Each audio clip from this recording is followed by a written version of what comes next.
Well, ladies and gentlemen, we might be chalked. So you guys probably saw my last video, and there was a lot of announcements going around that Respawn would be announcing some new matchmaking announcements, new matchmaking changes. We've been complaining a lot, and we were hoping to see something that we really needed. But unfortunately enough, Apex Legends did release that announcement, and it was long and it was very detailed. However, it was not what we were hoping for. If you guys did not see this, you could see how long this post was on screen. I mean, like, maybe we could just like record ourselves scrolling. It's long, but some of the comments really wrap this up pretty well, saying, I feel bad for the people who actually read this crap thinking that y'all are doing anything. It's just the same BS all the time. Another comment saying, I read all that, got to the conclusion. I may be wrong here, so correct me, but this is just broadly explaining what matchmaking does and how it works, as opposed to actually taking the feedback you say you saw and are going to make changes. So like, what the frig is this? Well, let's just say many people were indeed upset when this came out, because like, yeah, we got let down very badly here, and all these people came firing at Apex shortly after, and it didn't make things better considering that they had delayed the update. You guys saw my last video where we talked about the new mid-season update didn't even come, and now they're delaying it till next month, and they only did half of the update in the patch from a couple of days ago, kind of, sort of. So yeah, it's not a good look. Apex pros and streamers suite came out to say, with all the options coming out right now with games and other games, new game modes, trust our game Apex Legends has decided to not change anything during the winter break and keep the same unchanged maps and modes for 9 weeks. The devs got bit, I think. Hashtag rip. Imperial How, another big time pro, big time streamer, saying this is pretty sad, to be honest. Sweet saying, chat, are we cooked? And everybody, a lot of people in the comments, yeah, we're cooked. It's not good. Now, to be somewhat fair, I guess, Respawn did quote hear this, and they did make some map changes going into this, but let's just be clear about this.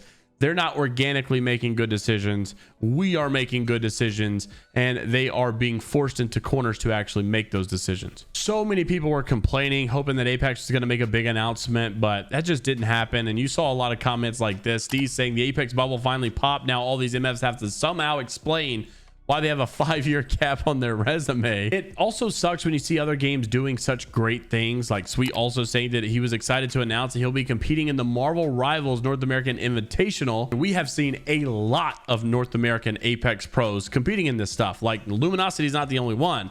Team Liquid, I think, was doing something. I know NRG was doing something, and you're seeing like Fun and Nocturnal. All those guys are playing in these Marvel Rival tournaments, and they're also, a lot of these guys are streaming it as well, because the game is simply new. It's fun. It's got some hype.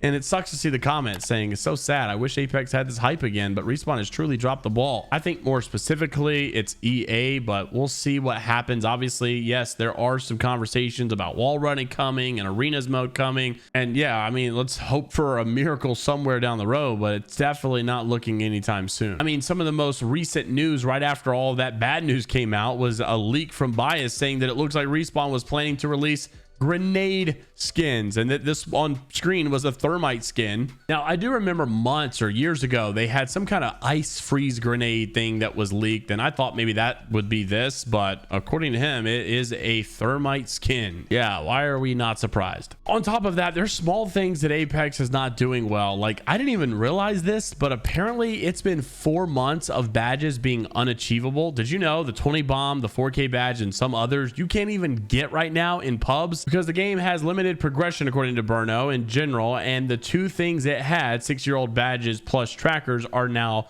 gone. You can get them in ranked only now. I'll be honest, this has probably been the least amount of Apex I have ever played in a season, and I would probably say it's been about maybe 5 games if I had to be honest. One thing Respawn really has done right is maybe cheaters have gotten a little bit better this season, but I think long term we need cheaters to be so much better with how Fortnite is doing this. I don't know if you've seen the news, but Fortnite came out and actually filed a lawsuit against a player who cheated in their tournaments, and they said this player was using cheating software and hardware and tried to avoid getting caught by using multiple accounts. And on top of that, it obviously didn't work. Cheating has no place in Fortnite, they said, and we're doing everything we can to stop it, including legal action. You know how many people are so hyped about this because they're like, dude, like people are going to be scared to pay millions of dollars or in damages if this is going to be happening, or getting sued, or they're going to get scared in a real world legal scenario. But if they're not going to go punished at all online,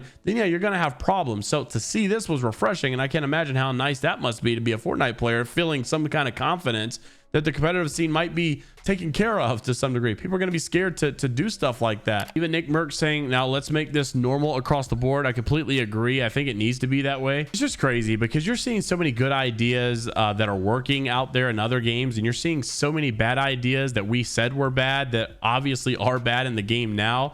And you just have to wonder, why is there this disconnect? Why does it seem that the community members seem to be right a lot of the times? Well, it's because we play the freaking game. I think a lot of these guys that are in the business management side of things, they're not even freaking gamers. They just run businesses. This is all just money to them. This is all just chess pieces. We're all just a bunch of pawns that they're moving, trying to win the game. I don't even play chess. I don't even know if what I said was just right. But it definitely seems like in a lot of these scenarios, specifically for Apex, the power is not within the people. Now, I'm sticking around because this channel is specifically Apex. This is all we do. This is all we've ever done, and it'll probably all we ever do. I have an IRL job that I really, really love, and I only do these for fun. I just feel like it's my identity. It's who I am at this point. So genuinely, if you want to be updated with all the Apex news from someone who's not really running this as much of a business as he was years ago when it was his only income, but just doing this because I'm here for the game. I'm here to see what happens, and anything floating around on Twitter, Reddit, or actual news that's coming out or things that I know about, then we'll keep you up to date right here on the channel. Just like and subscribe to stay up to date. Things keep getting worse, we'll let you know. If things get better, we'll let you know. But until the next one, we'll see you all later.